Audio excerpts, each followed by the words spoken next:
It's Friday, the beginning of another weekend, but we have a show for you this afternoon. This is The Pulse, here on Joy News from Accra and around the world. You're welcome. My name is Elton Broadway.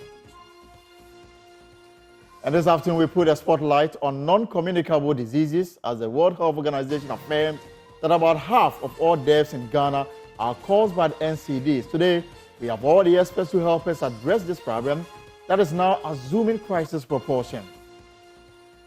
Also, finally, HIV, TB, and malaria drugs stuck at the port finally cleared and will be presented to the Global Fund shortly. We are in Tema for the ceremony and also bring you all the backstories.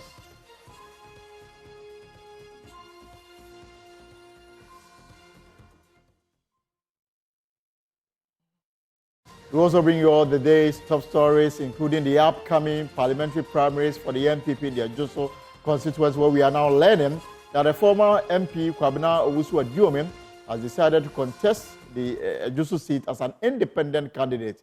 The Pulse is brought to you by Global Communities Lou, affordable safe sanitation for all. We are live on DSTV on channel 421, GoTV 125. You can also follow us on Facebook, YouTube, and myjoyonline.com for these and more. Stay on.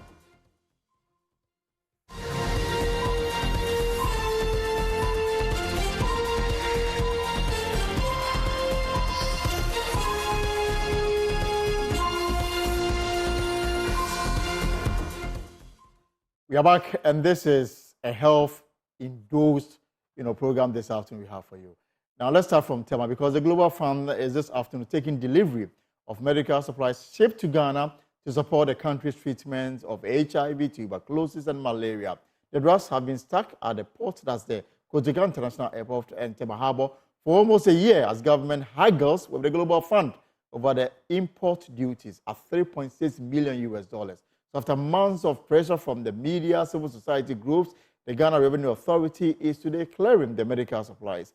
Let me take you live where a ceremony is underway to hand over the drugs to the Global Fund and its partners. Ladies and gentlemen, I bring you greetings from the Commissioner General and Management of Ghana Revenue Authority and wish you all a good afternoon in this very hot sun, and thank you for joining us today as we, under the auspices of the Ministry of Finance, hand over the medical supplies to the Ministry of Health. Today is a significant day in our ongoing efforts to join hands with the Ministry of Health to improve access to healthcare in Ghana. This brief ceremony represents partnership, progress, and most importantly, hope for those who need it the most. It is an honor to stand before you as we all witness the handing over ceremony of essential pharmaceutical products which for some time now have been detained at the port to the Ministry of Health. Ladies and gentlemen, you remember that it was recently reported in the media that the Global Fund called for government intervention to pay charges and fees to clear a consignment of healthcare products. I am pleased to report that the first batch of the consignment has been cleared and is being released to the Ministry of Health for distribution to various health centers across the country. These drugs are vital for the survival of our fellow citizens, and I am glad that they are now in the hands of those who will put them to very good use. The pharmaceuticals, I believe, will be used to improve the health and well-being of our sisters and brothers who depend on them to survive. On behalf of the Commissioner General, may I use this opportunity to urge all ministries, departments, and government agencies to collaborate with the GRA and take advantage of the new exemption law to clear goods that are eligible under the law. This will help in avoiding charges, penalties, and demurrage at the port. The consignment we are here to hand over were eligible for exemption. However, there were some outstanding liabilities for third-party clearance, fees, charges, rent, demurrage, and other penalties on the goods at the port. which led to their being kept here at the port. As I have said before, it is the priority of the GRA to engage with stakeholders from all sectors to ensure that the authority is serving the needs of our clients, not only with integrity and fairness, but also with empathy. We will continue the drive to achieve the nation's revenue mobilization goals with empathy, designed to ensure that our clients understand our processes. This stance reiterates the authority's focus on putting the customer first in all our dealings. We encourage all persons in the tax chain to reach out to us for assistance when they need help, especially as they fulfill their tax obligations. This is the only way we will forge a meaningful partnership that will thrive. We must all contribute to ensuring that a conducive atmosphere is created to help you pay the taxes due. As we conclude, let's all reiterate our mutual dedication to ensuring the health and welfare of all individuals, regardless of their geographic location or socio-economic status. Let us take inspiration from today's event and continue our pursuit towards creating a world where everyone has equal access to the health care they need and are entitled to. Thank you. Thank you, sir. When you introduced me.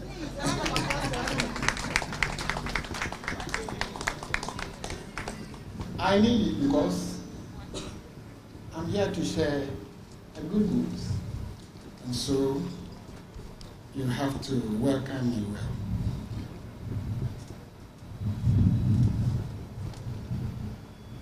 Chief Director of the Ministry of Health, the Deputy Commissioner, Ghana Revenue Authority Customs, the Sector Commander of the Reefer Port, ladies and gentlemen, our friends from the media, President, good afternoon to you all. On behalf of the Honorable Minister of Finance, who is on an equally important engagement, I welcome you all and express my sincere gratitude to you for making time to be here for the handing over ceremony of the donated pharmaceutical supplies from Global Fund containing anti-HIV, TB, malaria medicines, and mosquito nets, which regrettably have been in our port for some time now. Ladies and gentlemen, for your information, not all taxes are allowed under the Exemptions Act. In this respect, special provision of 40 million Ghana cedis was made by the Ministry of Finance to cover transnational taxes, that is AU and ECOWAS levies. What remained outstanding to be settled was the associated third-party charges, which the donors, per our earlier understanding, had committed to take up. Unfortunately, upon arrival of the consignment at the port, the associated charges could not be paid, and this information was also not communicated to the Ministry of Finance on time. Coupled with this, our investigations also confirms that many of the players in the health delivery chain still do not understand the exemptions arrangement, hence the delays in the clearing of consignments at the port. Upon establishing these facts, the Ministry of Finance coordinated with Ministry of Health, Ghana Revenue Authority, Ghana Ports and Harbors Authority, NIB, and other governmental agencies came together to ensure that the situation was resolved as soon as possible. Going forward, to ensure that such an incident does not recur, an intergovernmental committee is being set up comprising of representatives Ministry of Finance, Ministry of Health, Ghana Ports and Harbours Authority, and Ghana Revenue Authority. The committee will work together to address such matters should they come up, to ensure their swift resolution. The Ministry of Finance will continue to organize sensitization workshops to bridge the knowledge gap of our stakeholders. To our development partners, we are immensely grateful for your continued support, and we hope that this intervention reassures you that your support is valued and is making Ghana great. The impact is also very, very good for us. In concluding, ladies and gentlemen, permit me to once again add my voice to the press release issued by the Ministry of Health to reassure our stakeholders and the general public that the challenges associated with clearing of Ministry of Health medicines and other commodities from the Tema port and other points of entry have been conclusively and completely resolved by the government. This afternoon's function is to symbolically hand over the first batch of containers to the Ministry of Health and the Ghana Health Service Authority. Ghana Health Service. On that note, ladies and gentlemen, I thank you very much for your attention, and God bless us all. And then on what relates to the Ministry of Health.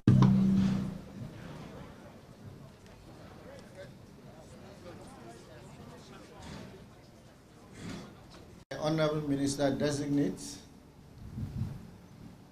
welcome all of you to this very, very important but brief ceremony. I recognize the presence of the Director representing the Honorable Minister of Finance. I also recognize the presence of our officials from Ghana Revenue Authority Customs Division, and I acknowledge the presence of all those who have contributed for us to reach where we are today, as far as these local containers are concerned. I usually don't like saying all protocol observed, because the last time I said all protocol observed, I realized some people went in for their nose mask. And so let me say that all protocol observed minus COVID-19 protocols. I would want to express our sincere gratitude to the Minister of Finance and all the officials who have contributed to the resolution of this serious national problem. Our sincere gratitude goes to the Honorable Minister of State, Honorable Abner, and all the officials from that ministry and our officers from the Ghana Revenue Authority Customs Division. For the avoidance of doubt, let me state that today we are here to take delivery of about 14 containers of the about 182 containers that are locked up here at the port. I am informed that the total cost of clearing these containers is within the neighborhood of 17 million Ghana cedis.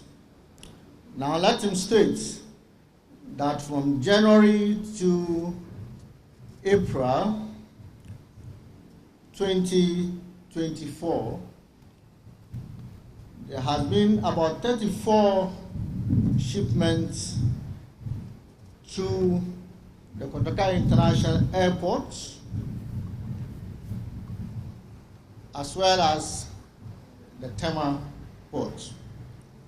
I'm getting this from the side, so let me please.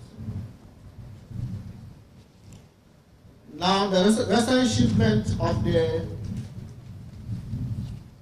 antiretroviral drugs About 9 containers arrived at the Tema port on 7th April 2024.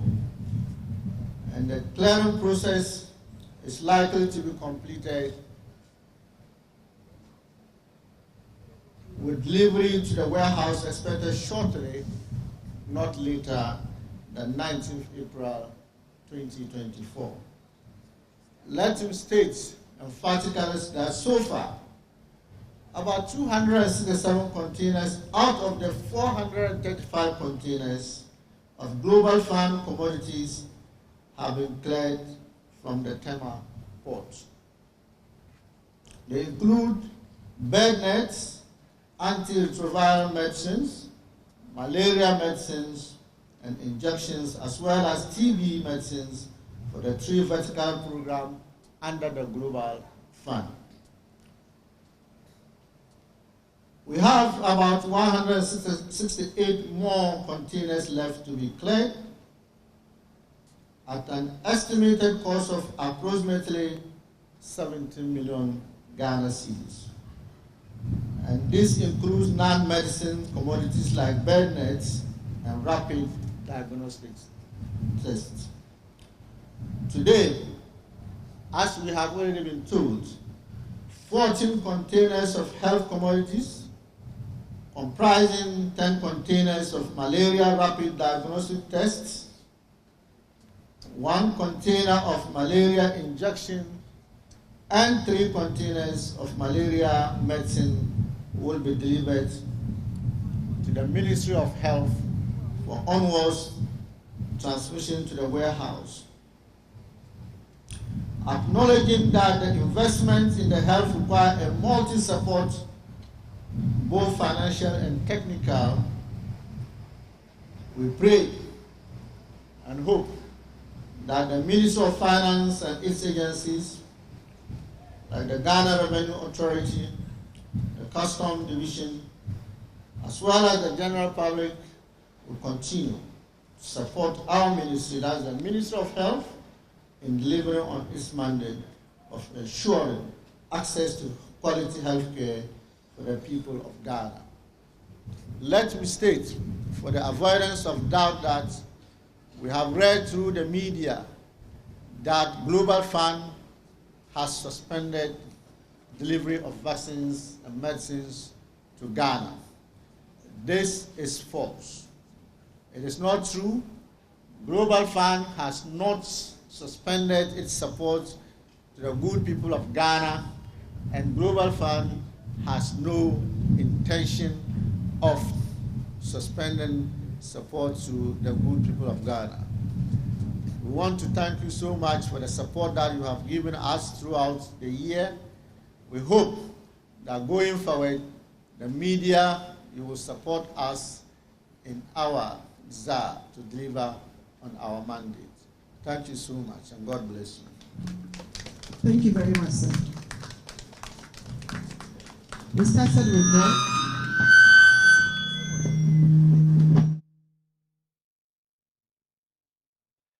And this is a pulse here on Joy News, and those visuals coming to you live from the Tema Harbor, where the Ministry of Health, the Ghana Revenue Authority, and of course the Global Fund, they've involved in the clearing of some containers containing some medical, supplies that were donated by the Global Fund to Ghana. Let me give you a little background to this. So last year, the Global Fund, that is a non-governmental organization based in the United States of America, dedicated to helping developing countries with essential drugs, donated over 435 containers full of drugs for the treatment of HIV, for tuberculosis, and malaria.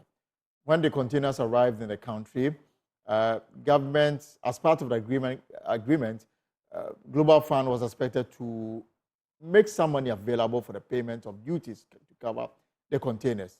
And at the time, the calculation ended the figure at $400,000.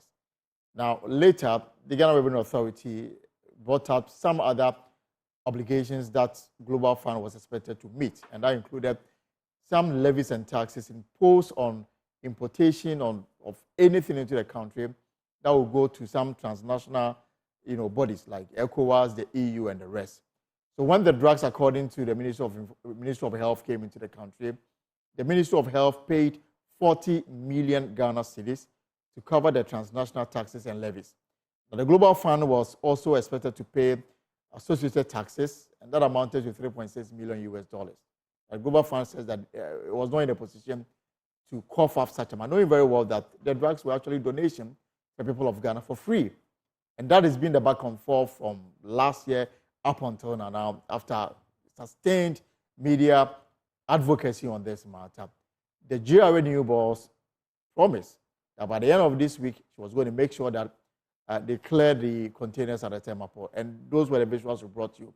Now, currently, there are 185 containers still locked up at the Tema port and the Kotoka International Port. What they've been able to do today is to clear only 14 containers. And these are mostly malaria drugs that they've cleared, leaving 185 more containers, stuck at the Tema port and the Kofanoch and the Kotoka International Airport. The way forward, according to the Ministry of Health, is that government has set up an interministerial committee made up of the Ministry of Finance, the Ministry of Health, the Ghana Ports and Harbours Authority, and the Ghana Revenue Authority. And their task is to draw up a roadmap to permanently address this matter so that in the future, when such donations come to the country belonging to the people of Ghana, there should be seamless exercise to have them cleared. But even as they have put together this intergovernmental body, there are 182 more containers stuck at the Tema port and the Kotoka International Airport waiting to be cleared. And that is the information we have. Earlier, we reported that the Global Fund had threatened that we're not going to supply Ghana with more drugs until the ones they have provided are cleared. The ministry chief director is denying this claim, but that is what the information we got from the ministry. Let me take you live to the Tema port where my colleague Kwame Yanka is standing by. Let me bring you in now, Kwame. So, I heard everything. Only 14 containers were cleared today. Is that the case?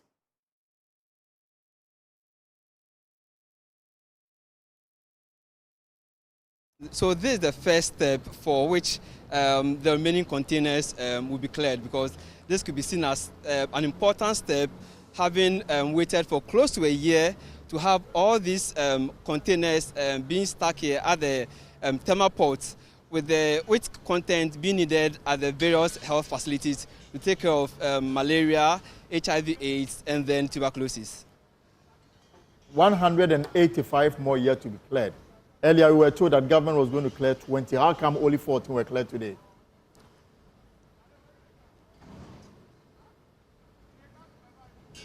Well, so this fell short of the number, but then the reason for the 6 not being able to be cleared today wasn't made known. But then we believe at the appropriate time, since we've been made aware that today marks the beginning of the clearance, we believe the remaining ones will be cleared as the days go by. So again, the 182 more stuck at the port, all of them at the Tema port or some at the Kotoka International Airport. And what is the plan, according to authorities, to clear the 185 more?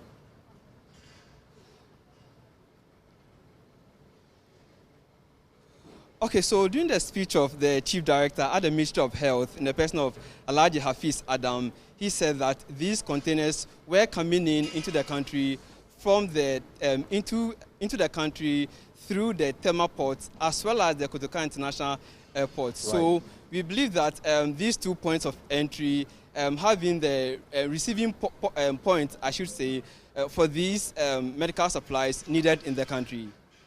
Right. So in terms of the 14 that were cleared today, handed to whom?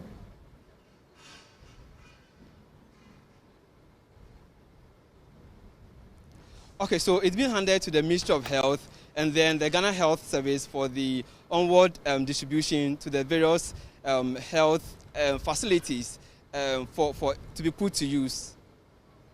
Kwame, thank you very much for your time this afternoon. So as we speak, they are in the process of loading them to the regional medical store? Is that the next phase?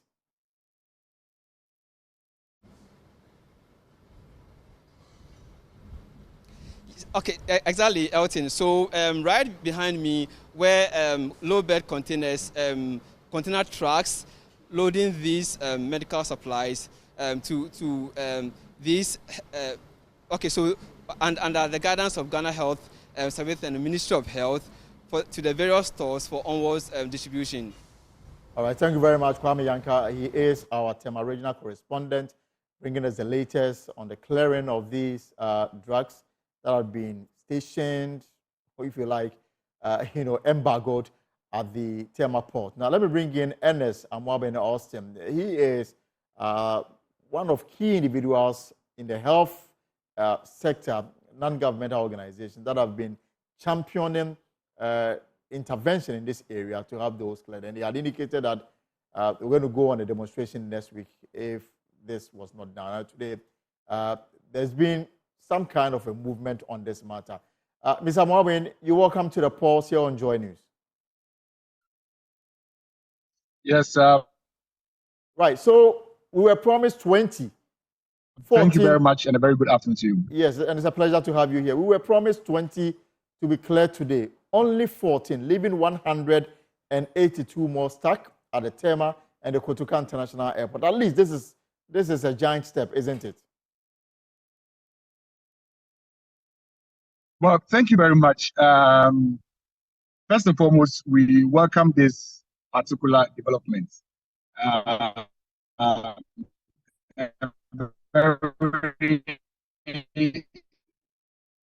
The connection to Mr. Amwaben not really the best.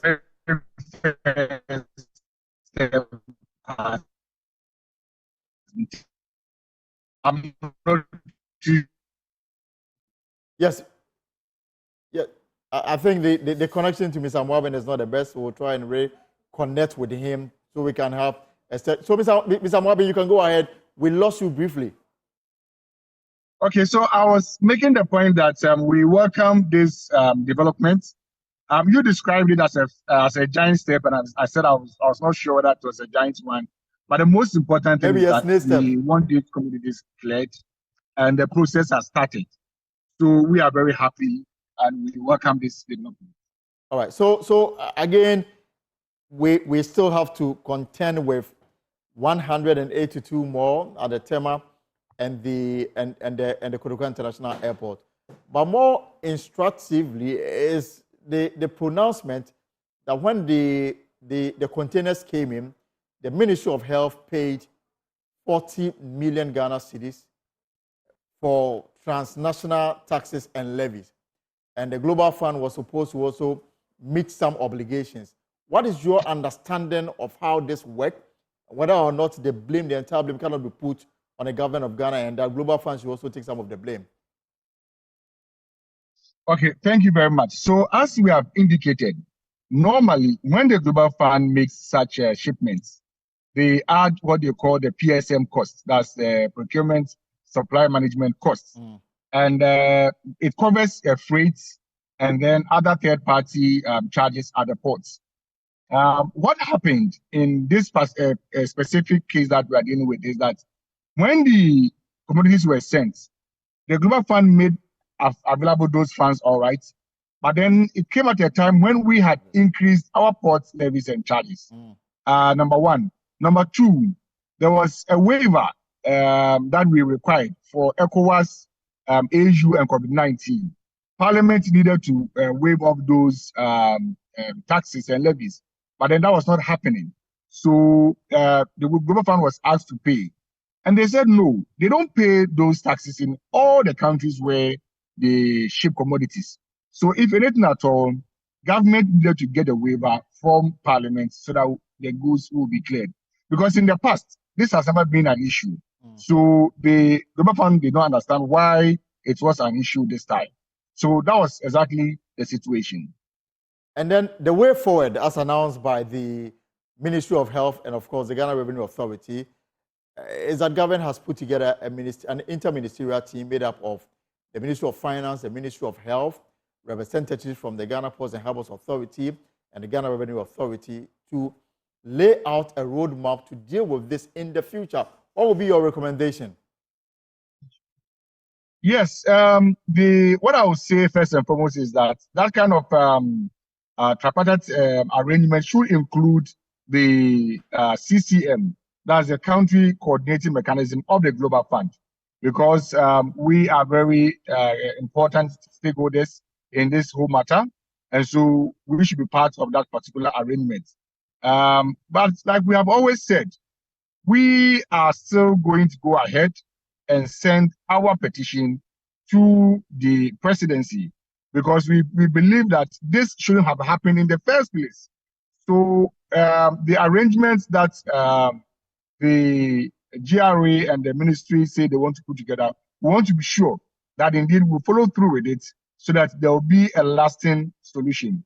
One of the key solutions that we require is a blanket waiver. Because in the past, this has been operated before and it didn't generate any problem. So we can go back to that particular one so that it will not cover just Global Fund donated items, but indeed items from all donor agencies as well. And governments and all those involved had to put together this media program to tell the whole country that indeed we are being responsive. There are still 185 more locked up. What do you expect should be done going forward? That we don't have to revisit this matter and say that the drugs are still there. Yes, so we made a request for the media coverage, and we are very happy that it complied with that request. At least it brings some transparency into the whole process. At least the media has seen the first consignment come out. We would like to see this as a symbolic gesture, because the GRA Commissioner General explained that there are some processes that they need to go through to make sure that they get the quantities, all of them out. And she initially gave us 14 days. And we said the 14 days was too much. But she also explained that she will do her best to see how best they can reduce the number of days. So the 14 days are not yet up. And we would like to believe that by the time we exhaust the 14 days, all the commodities would have come out. And I'm guessing that your protest next week is off based on the latest development. Not necessarily. Not necessarily. The protest may take a different form, not like initially we intended. Our initial plan was to mobilize all our NGOs in the 16 regions so that simultaneously we could have demonstration all over the country. But now that at least there has been this compliance, our petition will still go, but then it might take a different form. So we are going to meet later in the day, and then we decide on the way forward. But our petition will certainly go, because we don't like this happening again. My final question will be, knowing very well that there's timeliness in all of this. These drugs should have been in the market by now. It came in the country last year. We're in 2024. The vibe we are getting that some of them may expire in 2025. The long process to get the drug to the end user can take between 3 and 6 months. The concern with the efficacy of the drugs and expiration, how concerned should we be regarding this area? Okay, so unless you are referring to the markets as the health facilities, these products are not meant for the literal market. These facilities, these are meant for health facilities. They are not for sale in pharmacies. They are not for sale anywhere. Absolutely. They are meant purely for the health facilities. Then one of the things we decided is that we are going to write to the Ghana Health Service by Monday. We would like them to share with us their deployment strategy so that within the shortest time possible, maximum 2 weeks, these drugs should be at the health facilities across all the country. So we are going to officially write to the Ghana Health Service and ask them to share with us their deployment plan so that these commodities can leave the central medical stores as early as possible. And again, we've been told by the Food and Drugs Authority that they also do their own independent check to establish the suitability of the drugs for the end user. Very well that it's been there for a year, it's been exposed to all manner of things, Yes, it's one of the demands we've made. So we are very happy that the FDA is also coming in to ensure that the wholesomeness of these commodities are actually verified and validated before it gets into the health facilities. So again, that is welcome news. And let me take this opportunity to thank the media. You have done so well carrying this message far and wide and necessitating and eliciting the kind of action that we have. So we are very grateful to you, the media, for following this story. All right, thank you very much, Mr. Marvin Austin. He is with the non-governmental organizations that are working in the health sector, and they've been at the forefront of ensuring that the containers are cleared for the use of those that the drugs are meant for. This is a pause here on Joy News with me, Elton Brobe. We'll take a short break. When we come back, non-communicable diseases and the danger therein. We have all the details for you.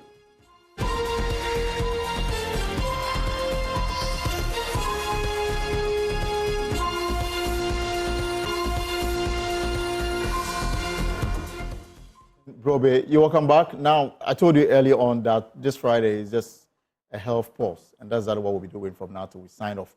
Now, according to the World Health Organization, almost half of all deaths in Ghana are as a result of non-communicable diseases, hypertension, diabetes, stroke, heart attacks, and chronic respiratory diseases.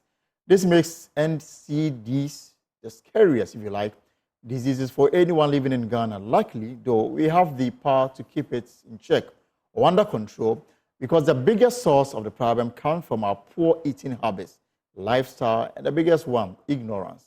So this afternoon, we've put the experts together as part of the year-long campaign by Joy News, led by our health desk, to help bring NCDs under control. They are with us in the studio and via our virtual platform, Zoom, to first of all, let you know what you are doing wrong and predisposing you to it and what you can do to reverse it. Let's have some facts here. And so for top 10 conditions by volume and cost, we have pregnancy and delivery, hypertension, cardiovascular complications and diabetes, digestive tract, respiratory tract, malaria. We have ear, eye, and oral cavity, muscle, skeletal system. We have others. I mean, anemia, skin, what you can think of. These are the 10 conditions that we put together. 43% of all deaths in Ghana is caused by non-communicable diseases. That's a look at the NCD in Ghana. So that's almost half of the reported deaths in Ghana caused by NCD. And that, for me, is a pandemic. And, I mean, we go on, we have more on this matter. And this is the source of this is the World Health Organization. And so these are the facts that are available to us. We have leading diseases, heart diseases, stroke, cancer, respiratory diseases, diabetes as well. So these are the top, some of the leading causes, and again, from the World Health Organization. And so this is not something that you can joke with. And highest contributor to multidimensional poverty, that's there you have it, health, living conditions, and of course, education. Without education, even the Bible says that my people perish. So without education, you are living in a no man's land. I mean, you think you are doing the right thing, but you're actually endangering your life. So those are the figures for you. And these are things we take for granted. We are more interested in the diseases with somebody who say the World Bank English, but malaria and the rest. And just a while ago, we were talking about the clearing of goods at the Tema port and the fact that it's taking us 1 year to have them cleared. Even with the public function that came with it, only 14 out of the 185 were cleared, giving indication that in the days to come, we'll have to do more on this. So what are the issues and how do we go around the issues that we have on our hand? Dr. Florence Koyo Akumia is a cardiologist, fellow in training. Dr. Florence, you're welcome. Thank you. And of course, Dr. Nana Akosia Kunedu Dakun, family physician. Doctor, you're welcome. Thank you. And of course, Christopher Agbega is a patient advocate. Chris, you're welcome. Thank you very much. All right, so let me start with you, Dr. Florence. The issues we are discussing, how bad is it? In terms of, I am in the field of cardiology, Right. so I'll focus mainly on the cardiovascular diseases, and actually is the leading cause of death globally, and even more so in Africa and other lower and middle income countries. The prevalence has been steadily increasing. Like you said, we used to suffer more from malaria, infectious diseases, but now we're actually plagued by a double burden where we have a high prevalence of these cardiovascular diseases and the infectious diseases, but we have not prioritized care, cardiovascular care in the country yet. So if you can break it down for us, when you talk about cardiovascular disease, what disease are we talking about? So if you break down the word cardiovascular, you're talking about the heart and the blood vessels. So by extension, also organs that are supplied by these blood vessels. So you have stroke falling under cardiovascular disease because it affects the blood vessels. Hypertension is a risk factor for cardiovascular disease, and there are several other risk factors which I'll talk about eventually. But we are talking about strokes, we are talking about heart attacks and blocked blood vessels to the heart. We're talking about what we call heart failure, where the heart is unable to perform its function well. We're talking about blocked vessels to the legs, where people develop wounds that don't heal, and many others. All right, so let me come to you, your initial comments on this matter. Dr. Nana, what will be your introductory remarks on the matters we are discussing this afternoon? Like Florence said, the burden of, because she's a cardiologist, right, but the burden of non-communicable diseases in general is very high in Ghana and the world over, and it's highest for people in low and middle income countries. That's Ghana. Don't have money. You don't know. Of course. We are even struggling to clear containers at the point. Exactly. So these are conditions that result from quite often unhealthy behaviors and unhealthy exposures. And in a way, you can do things to prevent them. And that's the important thing. You can make certain changes, adopt certain lifestyles that will help you to either prolong the time before you get the condition or prevent you from getting the condition at all. Or if you already have the condition, help you to manage the condition so that you live a full and healthy life that is not restricted. Yes. We're going to break it down, but let me also bring in Chris. Chris, what's your story?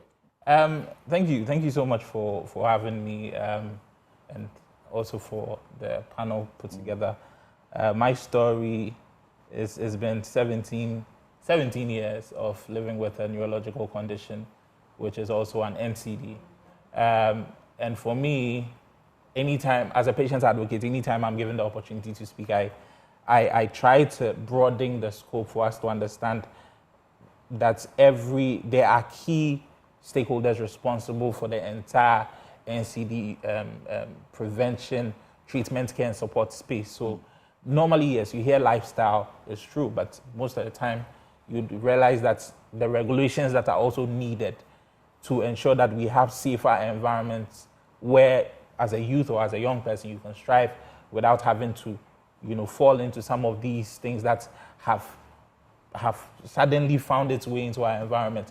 That is one of the key things that we need to talk about. For me, I know one of the issues is cost, because it took me 9 years to get my diagnosis from my first symptom. That was from 2007 to 2016. And as early as 2011, 2012, when the doctors finally said, okay, you need to carry out an MRI scan, and there was no money to do that. Then you are now caught up in the loop of you having a condition with no diagnosis.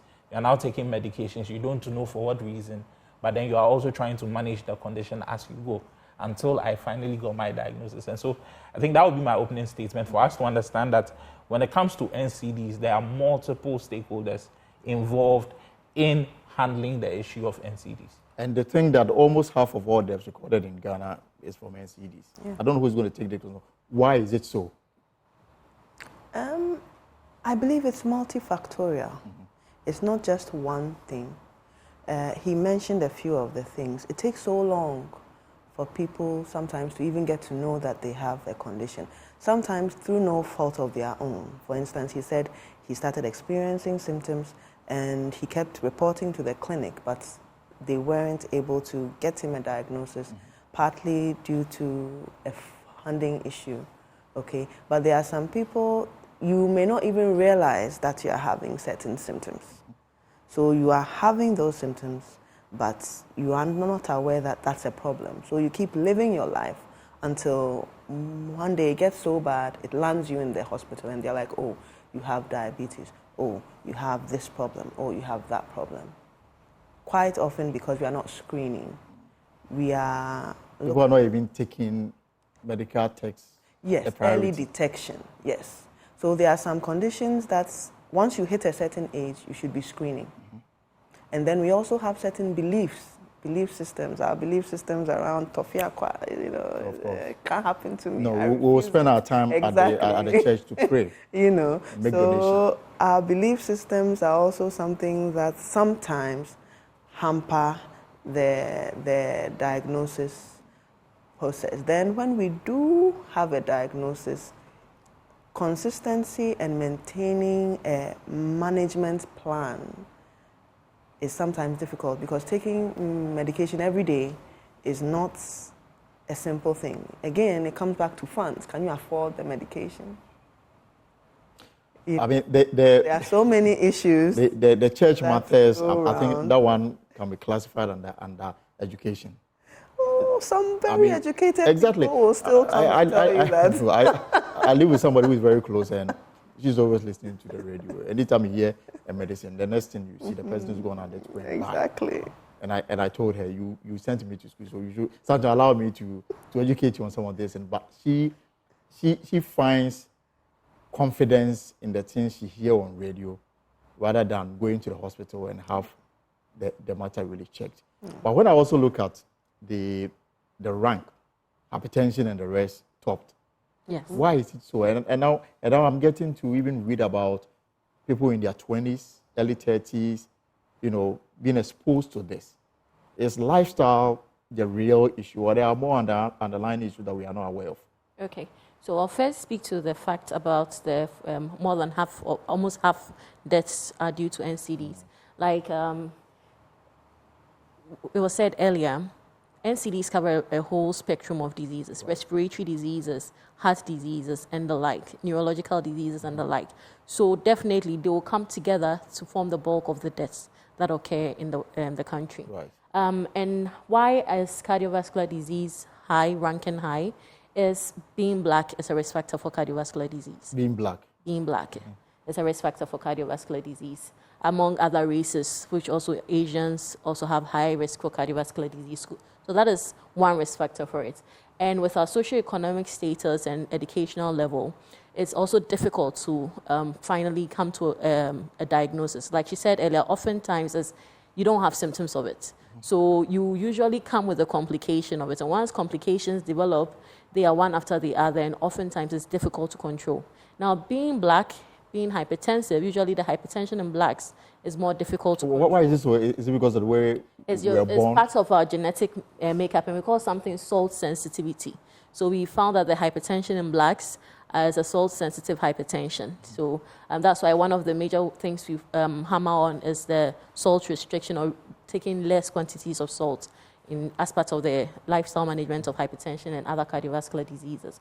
So it's just part of our genetic makeup, and how our hypertension happens, how it comes about. So treating it is different from treating a Caucasian. Right. And even when you're on treatment, getting it to target levels is even more difficult than a Caucasian. Yeah. So we are finding now that people are now getting hypertension at a younger age, mostly influenced by lifestyle, because we have been black all along. Mm-hmm. So there has been this westernization, changes in our diet, locomotion, so we don't walk much, we don't exercise much. There's increased stress. So chronic stress has also been found to be a risk factor for cardiovascular disease. So increase in stress, anxiety, depression, all these are on the rise. Especially when you live in a capital city. Yes. I mean, you wake up at 5 a.m. to beat traffic. Right. You sit, and yet still you sit in traffic. Mm. You get to work, you work, you leave around 4 or 5, sit in another traffic, get home, sort out things at home, go to bed, you would sleep 4-5 hours because you have to wake up early, get your kids ready, and it's a vicious cycle. You keep doing that over and over again if you don't intentionally plan for rest. So it's going to be a chronic state of stress, and that will predispose you. But I don't think, adopting a healthy lifestyle is the only way out of this. I really don't think so. You don't think adopting a healthy... I'm asking whether that should be the only way out, or there are other things that one must do. Okay, so it forms the basis of treatment of a lot of these non-communicable diseases and cardiovascular diseases. Lifestyle management is the basis, because if you consider the risk factors, so for cardiovascular diseases, you have hypertension, diabetes, high cholesterol, sedentary lifestyle, being obese, poor diet. Those are the risk factors. Those ones are modifiable. So you realize that with your lifestyle, you can change the bulk of the risk factors for cardiovascular diseases. The other ones you can't do anything about are your age, because increasing age is associated with it. If you are black, if you are male, or if you're a postmenopausal woman, those ones you can't do anything about. If your family has a history of getting strokes and heart attacks, you can't do anything about. But if you realize the list of modifiable ones is tall. So that's why we put a lot of emphasis on lifestyle, and there is treatment for the various risk factors. So hypertension, you have medications that you also take. As I'm talking to you, the watch keeps telling me it is time for me to stand. So it tells you, I mean, how the kind of work we do, our daily activities also fuel some of these. And I'll bring in Anna shortly, but I just want a quick response to this. And those who are battling hypertension, BP, hypertension, and all those issues, those who are on drugs, the complaints that has always come up. Some say that when they take it, it reduces their potency, they'll become impotent. And the reason why most people stay away from taking the drugs, even though when they've been put on it for life.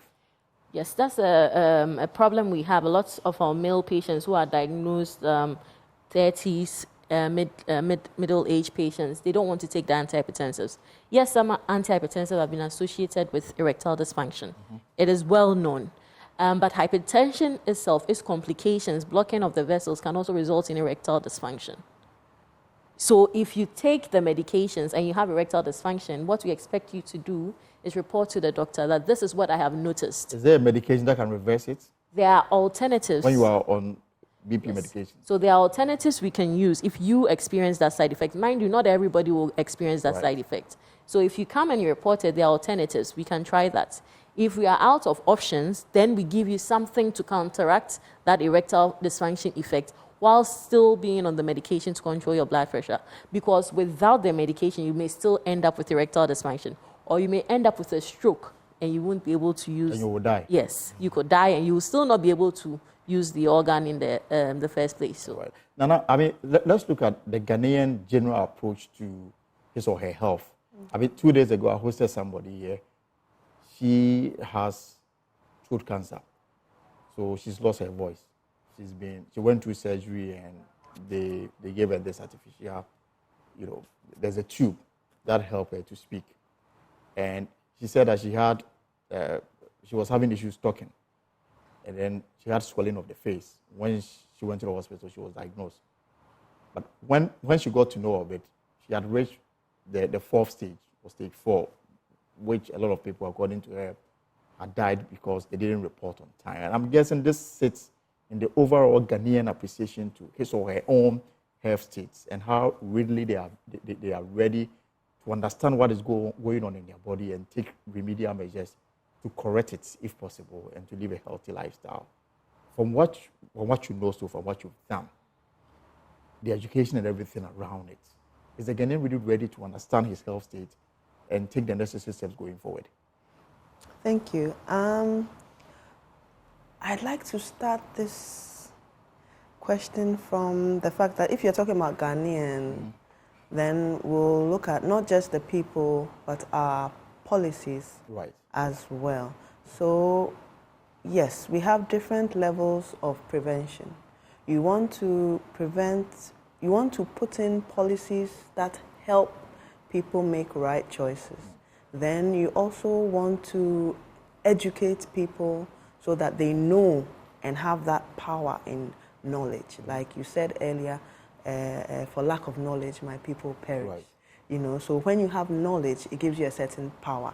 Then the next level is the fact that you want to have a screening program or early detection. So the cancers that you talked about elsewhere, and even in Ghana, there are screening times, optimum times for screening for various non-communicable diseases. So for hypertension, ideally, anybody above 18, you should be checking your blood pressure when you come into our clinic. For your blood sugar, it's same, but like you said, these days we are seeing certain things a lot earlier. For cancers, depending on the type of cancer, Some people may start in their 30s, some people may start in their 40s, some screenings will start later. And then you have those who have the condition and are presenting with some complication of the condition. So catching it at that stage when they are having symptoms or complications and trying to manage the condition, like what happened with your friend. She came in at stage 4, so it started and it's gotten to the end of the road.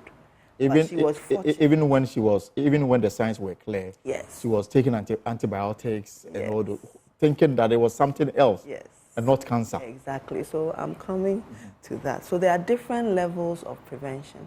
For we as a Ghanaian community, sometimes the decision to go to the hospital to see your healthcare provider is modulated by quite a few factors. One, money. We'll keep coming to the fact that people don't have money. So to pick a car to the clinic, payment at the clinic, I don't have money. So I'll look some are for also not covered by the National Health Insurance. Exactly. So I'll go to my local chemical shop, local pharmacy, buy a drug. And I'll keep buying that drug until I have some kind of very bad complication and I have to present to the clinic. Okay? At other times, it's about our belief systems that sometimes hold us back from going to the clinic. You know, in our homes, when you come up with a symptom, you have 1,001 everybody diagnosing you and giving you all manner of. Exactly. You know. So then you are being told, okay, do this, do that. There's a local herb, there's this or there's that that treat it. Not tested though. For you, yes. And sometimes your friend's condition, I'm happy you spoke about that in particular. The number of ENT surgeons that we have in the country, I mean, I'm sure you can count them. Right. We don't have that many. Our workforce is not that large, and you would find most of them here in Accra. So if you are in a village somewhere, you only have the most basic clinical workforce. By the time you get to Accra, the situation is already far gone. So you are talking about issues with access, you are talking about issues with finance, you are talking about our belief systems. These are 3 major things that come into play when it comes to diagnosis of non-communicable. So Chris, the advocacy you are embarking on, which direction is it taking? Thank you so much. So it's multifaceted. One is to train persons living with NCDs to be their own voices. For us, we believe that the more people are brought into the fold to understand, first of all, what the issues are, and then how to also communicate the issues, and to the goal, which is to cause change within policy and also within our, our system in general, is one of my main things. I've been working with the NCD Alliance for the last 6 to 7 years, train people both in Ghana and people out of Ghana to be voices across the world. And so that is what we have done so far in the country. Also to speak to policymakers, we've had meetings with the Parliamentary Select Committee on Health, because if you look at what happened during COVID, where it was said that persons with underlying health conditions were at risk of contracting COVID-19, you have a lot of panic running through the NCD community, because for them, one little thing could trigger, a complication that could lead into a worse situation. And so for advocacy, it is ensuring that persons living with NCDs are well informed, are knowledgeable of the policies that even are in place, are also well aware of the lifestyle changes that they need to also adopt in order for them to have that life they want to live, even though they may be taking medications and sometimes it leads into mental health complications as well, but to ensure that they are functioning as normal human beings within the society. But one of the things I also wanted to add to what Dr. said was, the decline in health promotion is one of the things that has kind of found its way into affecting that number we are seeing, 43%. You remember some 10, 15 years ago, we had just one campaign that talked about Akolawo Kohen, right? It was everywhere. Right. And it had this resounding effect in our lives growing up. And we knew what it meant. Though it was more of an animation, we knew what it meant. We embraced it, we loved it. And it had a positive effect on the youth within that particular, time frame where they understood what the issue was, which was being communicated. And you think that it's not being done now? It's not being done now. It's not being done now. And what we are seeing most of the time is for media, especially within the media space, sometimes I think it's a conflict of, your sponsors and then you putting some of these things out and it looks like maybe you are biting the hands that are feeding you, but there is no intentionality with regards to health promotion. And that is one of the key problems that we see. I can go on. Let me just ask now that whether the health ministry doesn't have budget for promotions. Is that really the case? Health promotion is a major aspect of the Ministry of Health, the Ghana Health Service, the various aspects of the Ministry of Health. I believe what he's pointing to is that you can't point to any sustained promotion or media promotion program that, like you said, Akalawo Kohe. As soon as you said, I was like, you remember it. Library. Exactly. We don't have that.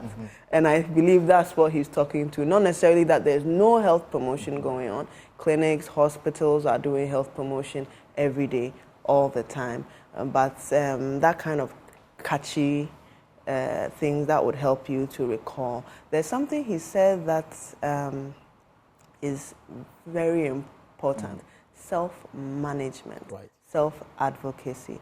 I am a member of the group for which I'm here, the Create Ghana Research Group. We are funded by the NIHR and we are involved in self-management education for persons with some cardiovascular conditions as well as diabetes and other non-communicable diseases. Not all of them, but some of them. And a big part of that is self-management, empowering the client, empowering the person with the condition to be able to take their own decisions. Because to be honest, when you go to the hospital, how long are you in there with the doctor or whichever healthcare provider? Few minutes. Even if it's 30 minutes, it's still 30 minutes of a 24-hour day. When you leave, every choice you make after that is yours. So if the person is empowered to know and make the right choices, she talked about all the risk factors involved. Right. And the risk factors that she talked about, they are the same across. For most of In fact, I will not cut you, but so this afternoon we're having the newsroom discussion about the throat cancer. And then we wanted to understand the risk factors. And then the issue of alcohol came, those who are drinking hard liquor. The issue of oral sex came in. And you can imagine the debate that they brought about. So, I mean, people just run away from things that are so clear to them because of their own personal feelings here and there. But I just want to come to Florence and to ask. So, Chris kept using the word, if you are an NCD patient, persons living with NCD. Persons living with, is the tag good? Knowing very well how tags can be a tool for discrimination in this country. Is this somebody is living with HIV? Nobody want to get close to that person. So I think that's the current approach. So you are living with the condition and you're not being defined by the condition. Okay. So that is why we call it persons living with an NCD. If you have HIV, it's persons living with HIV, AIDS, and all those things. Because you're not defined by the condition. Because oftentimes we call you diabetic and you are defined by it for the rest of your life. And sometimes people look at you like you are incapacitated. You may miss out on opportunities just because of that label. But then if you know that it's just something you're living with, you'll be motivated to cope with it, find coping strategies, and maybe be more compliant with your treatment. And back to the issue about promotion, health promotion. I totally agree that we have really rested on our oars, and we used to do more with health promotion when we didn't even have the vehicles we have now. We have social media now. We have so many avenues we can do. Various health organizations and societies, like for the Ghanaian Society of Cardiology, we do some health promotion. Diabetes, DEMSOG does health promotion. So there are World Health Days marking various conditions. Then neurologists will mark stroke, cardiologists. Next month is May Measurement Month. We go around media agencies trying to raise awareness about hypertension, getting people to check their blood pressure, and even organizing screening for that. But yes, we need a national and concerted effort. Right. If we have a national health promotion project, they could send a message far, because we realize that sometimes all these efforts remain within the cities and they don't go far. Yeah, nurses used to, in the OPD, give education before you see the doctor. Now, that has all dwindled away. So we really need to revamp our health promotion. Chris, want to come in? Yes, you said something so significant. I just want to touch on that, about the tags that come with living with a condition. It is actually known in history that in the 80s, the HIV and AIDS community, when they adopted the person-centered approach, where the persons living with a condition were now the ones speaking, were now the ones, leading the conversation. It is what we are now seeing, the effects we are seeing today, that stigmatization and discrimination has drastically gone down when it comes to HIV. And that was after they had realized that the initial awareness creation was wrong when they tagged people who were living with us, devilish and all those issues. Exactly. They had to revive the strategy. Exactly. So now within the NCD community, we've developed that same approach. Recently, the WHO released the global, when we talk about meaningful involvement, putting persons living with a condition at the forefront of the discussion, making sure they are meaningfully involved. Like what Joy is doing right now, that I am also part of the conversation and not an afterthought. So that when it comes to discrimination, issues of stigmatization, we are fighting that every day, and it's still ongoing. You have people living with NCDs in some of the communities who people don't want to associate with because of, quote and unquote, maybe if I go close to this person, whatever condition they have, I may have the same. But we have adopted that same approach that was adopted in the 80s by the HIV and AIDS because they were successful. And that is what we also want to do now. We want to be successful. That's why you find somebody like me, you find other people within the NCD community leading the conversation. When we go for advocacy campaigns, you don't find a person without the condition being part of it. Being part, you find us leading. And how has that helped in terms of the awareness creation? It has drastically helped, especially in the trainings. When somebody can relate with you that you're a person living with a condition, then they want to listen to what you have to say. And most of the time, we understand what it means to live with a condition. Look, I've not used the NHIS in a very long time because I know how the disease burden increases. And when you go to the hospitals, you are basically paying out of pocket with regards to your medications, with regards to, your check-ins and all of that. And so we know what it means to live with a condition. We know what we had to even go through during COVID. And who best speak to the issue than us who live with a condition every day of our lives?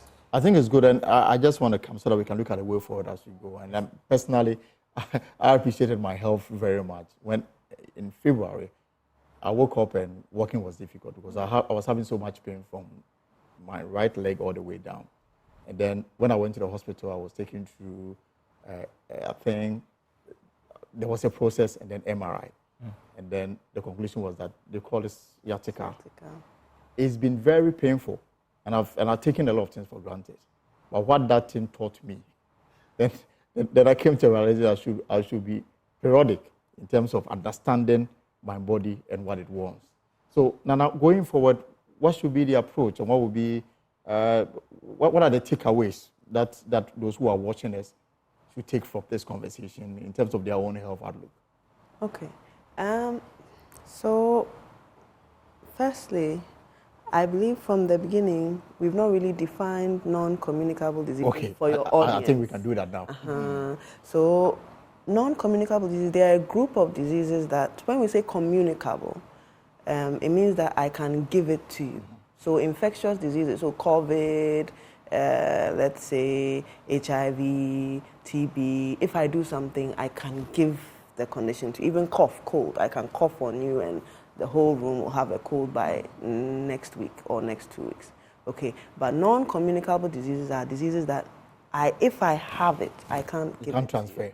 So then that brings us to what we've been discussing all this time. It's not something you can transfer. He talked about something that led me to this, that sometimes people will stigmatize you sometimes because they don't understand it and think that they can pick it from you. So if you have hypertension and I may associate with you, or diabetes or a cancer or a neurological problem, if I associate with you in some way, somehow, I can also have it. The way forward, again, he touched on it, empowering the patient, empowering the person living with disease. Yes, we are the theory experts, so to speak, and they are the reality experts. Yes.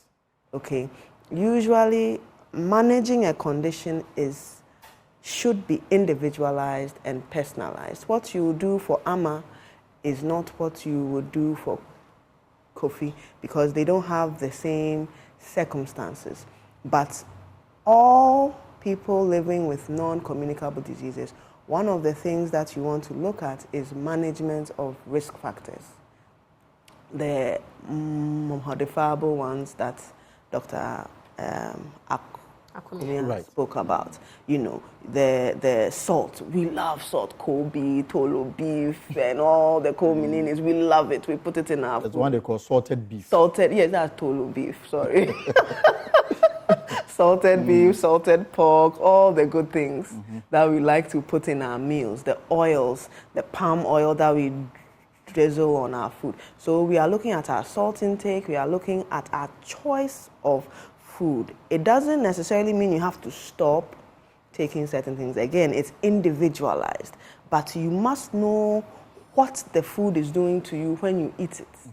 So that when you are eating it, you know that this, I'm sure I can't say brand names, can I? So this flavoring that I'm adding to my food, this salted flavoring, that the spices that I'm adding to my food, now I know that it can affect my heart.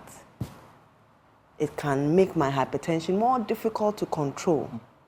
So it's tasty, but do I really want to take it? So it is a too much of it, isn't it? Yes. Oh, it's not just some of them taking it at all. It's zero. Yes. Ideally, it should be zero. Again, it comes back to individualized. You look at all the risk factors and what the person you are looking at, patient-centered care, what their life is. Because if you tell somebody eat vegetables, the person can't afford vegetables. The person eats bangkun and raw pepper a day, and you're telling the person eats cabbage, eat this, eat that. A friend of mine was on that, and then 2 days said he was having nightmares.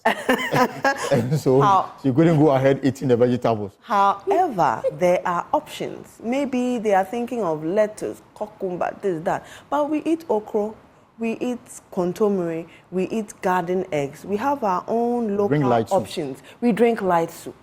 So these are options that we can give. So depending on who is sitting in front of you, the education may be different. Okay, then you come to talk about smoking, alcohol, managing your weight, managing stress. Accra Stay by Plan, you talked about it. You know, you are so stressed all the time. You get home, you are stressed. Sleep is also something. So modifying these risk factors, empowering the person sitting in front of you, that patient-centered care, that person living with the condition, giving them a management plan that works for them, that they can maintain and sustain. That is the important thing. Remaining consistent will give them the outcomes and the results that allow them to live a full life. Right. Yeah. Dr. Florence, the way forward. So she's talked about risk factor control. I'm going to talk about health financing. We need to have a look at how health financing is in the country, whether we need to review the NHIS and see how we can best serve but it's about time. The population. And it only comes into the picture when there's a public outcry. Yeah. The last time there was those who have kidney issues, and all of a sudden there's a discussion as to whether the NHIS should take it. So we need to really look into health finance. And then the Ghanaian must take responsibility for their health, and especially health finances. We know that the NHIS doesn't cover everything. Rarely do you find people putting funds aside for health. So if you do not put funds aside for health and you have an incident, then you're found wanting. You cannot afford it in the moment. It will take you years to either come to a diagnosis or even get intervention that you need. For instance, if you get a heart attack right now, and the main treatment is to open up the vessel for you, you need to have at least $3,500 and $3,500 or the CD equivalent of that. That's right? like 50,000 Ghana cedis. Exactly. If you haven't saved, you do not have any form of health insurance that is going to cover for that. Yeah. You cannot afford this service. You can't, unless you adopt the BIMA. So what it says is that you won't get it. And if you don't get it, most likely you're going to develop complications like heart failure, shortening your lifespan, worsening the quality of your life. So those are the things we are looking at. Ghanaians must... And so the review is very important. The review is important. The NHS is one of the biggest entities you'll find in the UK and the US as well. Yes. But in our case, there's even there's selectivity in the way the scheme applies in terms of the ailments that it covers. It's not wholesale. Yes, it's not. So we need to review that, and we also need to prepare ourselves for that. And then we also need to decentralize healthcare. So I think the Ghana College is doing well, West African College. You're training a lot of specialists. So how do we decentralize, send them to the various regional hospitals, send them to the various district hospitals so that people can get access to them? Because someone doesn't want to come to Kolebu because I'll come and wait in the queue for 5 hours before I'm seen. So we need to find a way to decentralize and then make health more accessible to the patients. Tomorrow is Saturday. I'm sure you will find a lot of people going up the mountains. So many of them. When they descend, what should they do? When they descend, when they go up and they descend. Okay, so it's very good to go up the mountain and come down. When you descend and you have had your healthy meal and everything, try and make time during the week to go and see a doctor. Let them check you out. Let them see if you are even fit to climb that mountain. Because you could climb and get to the summit of it and have a heart attack and die. So go and see your doctor, have a routine medical checkup, something you should do annually.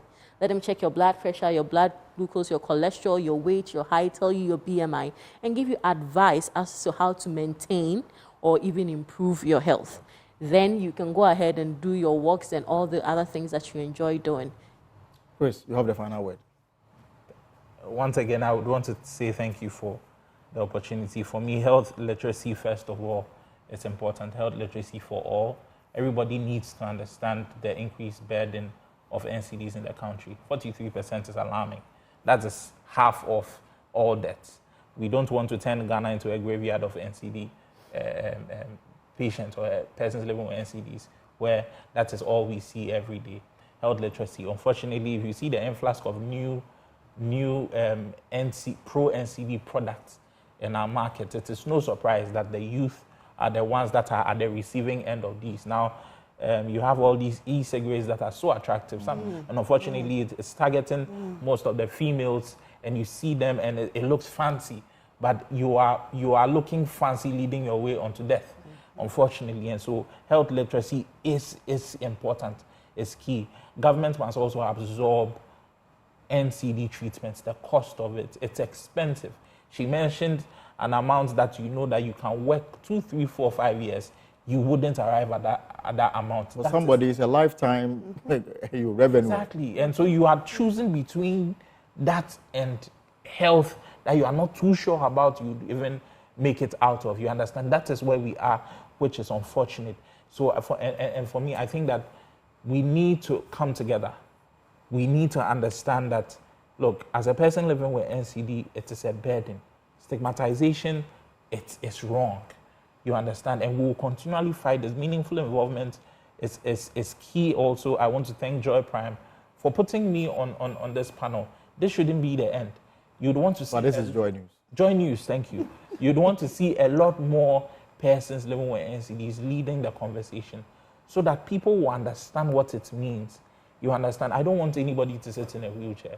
I know what, in an inaccessible country as Ghana, the last thing I want is for somebody to sit in a wheelchair.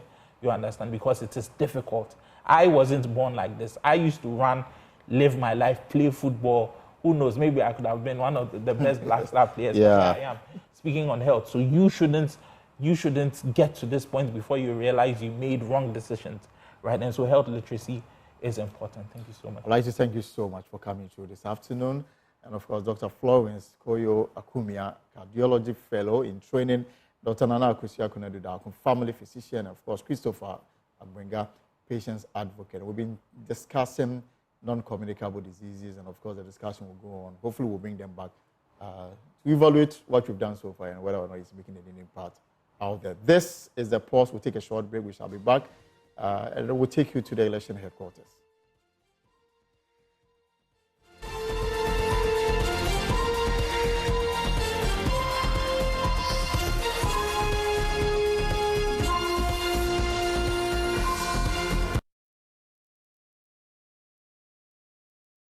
You're welcome back to the pause here on Joy News. Of course, this is your election headquarters, and we are counting down to December 7th, 2024, where we'll have another opportunity to elect a president and 275 members of parliament. Now, some traders in the Ashanti and Ahafo regions are proposing the choice of a female running mate for the New Patriotic Party in the 2024 general elections. They believe such a choice will improve the party's chances of breaking the age, as well as improving female participation in politics. The market women at a news conference also emphasized the need to choose a female from the Ashanti region for the ticket. Nanaya Ojima has more in this report. Speculation over who partners Dr. Mahamudu Bawumia for the presidential election continues to gather momentum. Many in the Ashanti region are expecting the choice to be made from the region. Market women from major markets in the Ashanti and Bono regions are the latest to point out their expected qualities. They believe it is about time a woman is chosen to complement the vice president for the election. If the NDC has chosen a woman, the NPP must do same. We want a woman from the Ashanti region, someone with the interests of women at heart. Already, some of them have shown lots of love to we traders.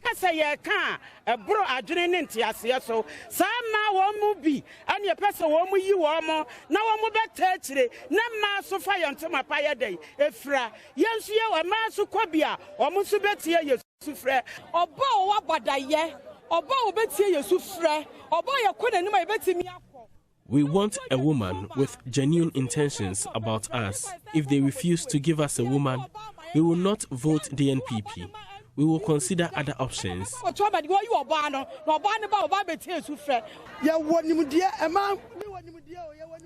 Women are very knowledgeable. Even the traders here, we are able to trade for profit every time. See how our market queen is managing things here. It shows how knowledgeable we are.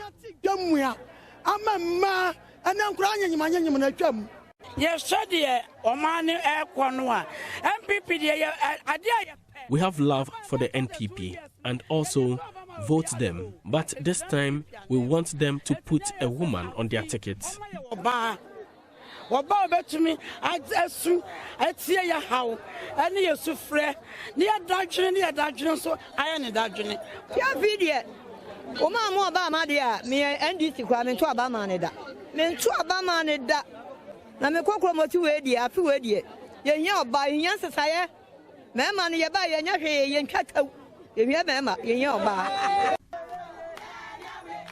To them, the appointment of some women to high office in the government by the Nana Akufo-Addo-led administration is evidence of their willingness to ensure gender equality, emphasizing their belief in the party's ability to redeem the country from economic challenges. They want their proposal to be given a careful consideration. For Joy News, Nanaya Ojima, Kumasi. And we will stay in the Ashanti region for a little longer because the former member of parliament for Ejoso constituency, Kwabena Owusu Ediomi, has announced his intention to contest the upcoming by-election as an independent candidate. The declaration comes a day ahead of the New Patriotic Party's parliamentary primary to elect a candidate for the upcoming by-election. A press statement from the camp of the former MP attributes the decision to sever ties with the MPP to what he claims to be the reluctance of the party to deal with crucial concerns with the voter album. It further points to flaws in the election process for polling station executives, claiming the deceased MP, with the help of the regional party executive, handpicked some persons for key positions. Nana Osei Bonsu is campaign aide of the former MP. The polling station executive elections in Ejoso was not done in accordance with what the general practice has been. We woke up one early morning to the news that people had been selected to fill polling station executive positions. We protested, but the party would simply not hear or give us hearing. And so the matter eventually found its way to court. And as we speak, the issue is still pending. And so it is surprising that the party has not made any effort for even reconciling the aggrieved members of it, but then proceeding to conduct primaries when they know that there are pertinent issues to be addressed. This decision is even in response to calls by constituents. If you even come here and conduct an opinion poll, we find out that almost everybody is calling for his comeback. And so it is in response to that call. So we are more than confident. We have an extreme confidence that we win this election. So as it stands, there's no relationship at all with the New Patriotic Party? Exactly. He's contesting on an independent ticket. Okay. The schedule for election has been released. Now the process is still ongoing. I think nomination forms will be filed from next week. I think from 16th or so. I'm not too sure with them. But for now, we are doing the paperwork. We hit the ground running very soon. And remember, the Ejoso MPP parliamentary primary is coming off tomorrow, Saturday, April 13th, and we have live coverage for you there. The former GFA president, Kwadwo Ntechi, and 8 others are battling it out for the only slot available in the MPP. But let's stay on politics, because the minority in parliament is already wading into the newly launched performance tracker. A member of the Public Accounts Committee and member of Parliament for Buem in the Oti region, Kofi Adam, says his side of the House will be demanding an independent probe into the performance tracker, which was supposed to give account on verified projects. He also claims that government has paid some contractors when their own tracker review work is not complete. We will go into them. Just maybe monies have been paid behind the scene for no work done. And we are incurring a lot of costs, but we can't feel it on the ground. So when you hear that our debt has risen, but we look around us and we can't see the development, what may be happening is that MPP officials are paying monies to themselves for no work done. So is that to suggest that in Parliament you'll be asking the Speaker to probe some of these claims that government? Sure, we will be asking for a lot of things to be probed. Based on what has happened at Public Accounts Committee, where we found these heavy and huge payments for no work done, we will be asking for a lot more things to be probed, especially projects they have declared percentage completion when we know on the ground that no such thing have happened. We have to follow the funding source and to find out how much has been paid the contractor or claimed to have been paid to the contractor. How about the claim that the platform can be updated? It's a live platform. So well, we were told that they have placed only verified projects with geolocation. So it means we have ministers who cannot be trusted. We have ministers who can lie out there. We have ministers whose words we must not take serious, because that is what we were told, that verified, that the projects have been 13,000 projects verified with geolocation. So how come something verified now happens not to be what is it? So who did the verification? Or what is the meaning of verified project? Unless it has a different meaning for MPP people. We have to teach them a lesson this year. Then they will know that Ghanaians are no fools. And very finally, they are comparing this to the Green Book and the fact that the Green Book was filled with deception as compared to this. Till now, they have not been able to pinpoint anything in the Green Book that is false. But we have been able to pinpoint the 2020 delivery tracker and now 2024 performance tracker, all the deceptions in them. They should pick, the Green Book is a book. We knew that what we were placing in there were genuine projects. It's not for anyone to go and say, I'll go and update the book. It is liars who do that. Or they put something and tell you that, oh, I'll keep updating. Why do you think that when you go to school and you are presenting your project, they don't accept just a soft copy? Because they want you to have a right to, you have to print it, publish it for them to hold it, to see a solid copy, so that you cannot go around and then be changing it later.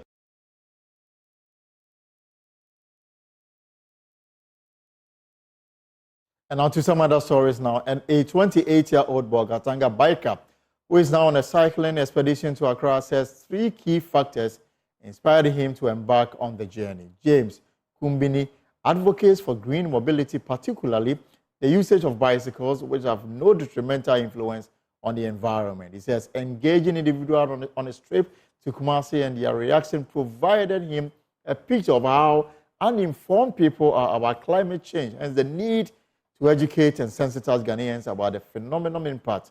Mahmoud Mohamed Nuruddin spoke with James after the crew arrived in Kumasi. In 3 days, James has already covered over 540 kilometers from Bolga to Kumasi. Today, Thursday, he would begin the remaining journey from Kumasi to Accra, which is about 250 kilometers. Considering the distance covered by James so far, you should be seeing him in Accra latest by Friday.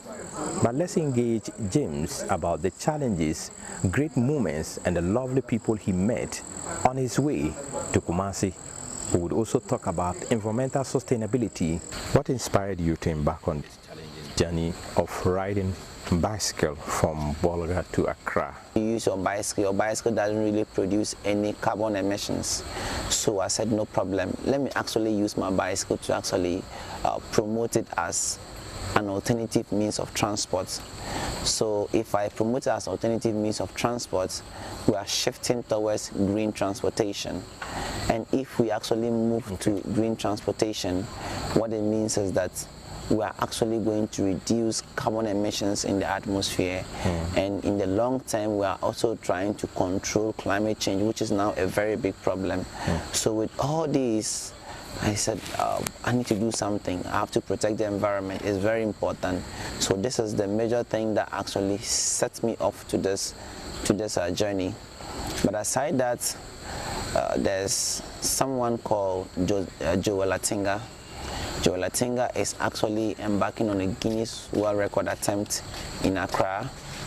Yes, he's very young like I am here. So the thing is, how can I also support other people? How can you support the young ones who are growing? As young as I am, if I need support, I would want people to. So if he also needs support, we would have to support him in whichever way.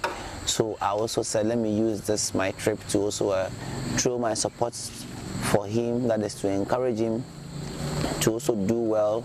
If he does well, he puts the whole of Ghana on the map for us. You know, if he promotes kebab, that's what we have here. In fact, we are going to boost tourism. So all this, we are putting Ghana on the map. So with this, my trip, I decided to throw support for him. Aside that too, since I am actually promoting bicycles as alternative means of transport, that is looking at green transportation to reduce carbon emissions and reduce or to actually handle or tackle the climate change issue, I also talked about safety for cyclists. Yes, we actually share the road. Yes, and also one thing is that the roads are not really friendly to cyclists. Yes, it's like we cyclists were not really considered when they were constructing these roads. So with this, my trip, I'm also trying to send a message across that cyclists need to be protected. We need to be safe. We shouldn't be knocked down just because we are using bicycles. And the roads too shouldn't just be constructed for just some other road users. When they are constructing the road, whatever they are doing, they should also consider cycling. So let's look at the challenges that you faced along the way, and how did you overcome them? Vehicular smokes. It was a big challenge for me. When they're passing by, the smoke alone would want you to either stop somewhere else or to pedal faster and pass them, which is actually, in fact, this particular challenge gave me motivation to even pedal harder because it's one of the things I'm trying to reduce. Yeah, so one thing is the smoke from vehicles were really not good at all for me. Very important. And also one thing is drivers really were not really paying attention to cyclists. You see you're on the road that's just at the edges and you see a driver just drive by you. So if the car mistakenly touches you, you're off. You know, you are knocked down somewhere.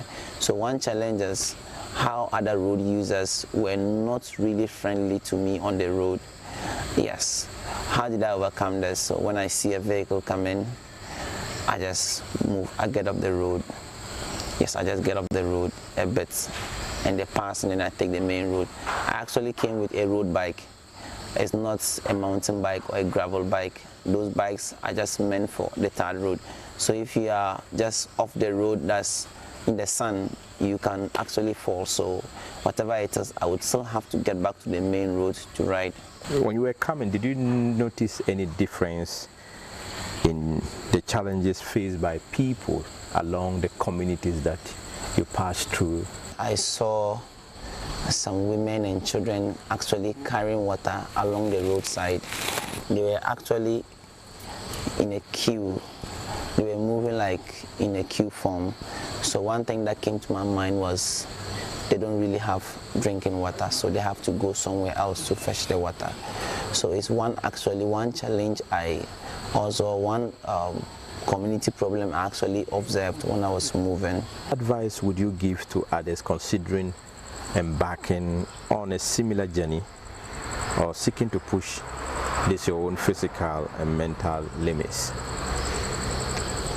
Yeah, there are a whole lot of issues that we can all solve, and with the bicycle I know we can use it to make a whole lot of changes in society.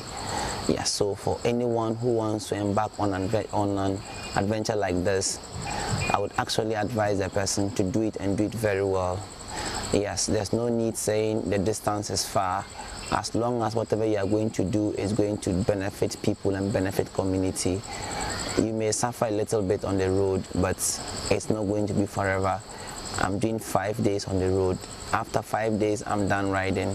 Yeah, so anyone who wants to actually embark on a trip like this, I would advise the person to actually take a problem like I have done and also see how the person can use his cycling to actually solve the problem, because what I believe is that cycling can solve a whole lot of issues. It's not just riding to benefit you yourself alone, but when you ride you benefit others.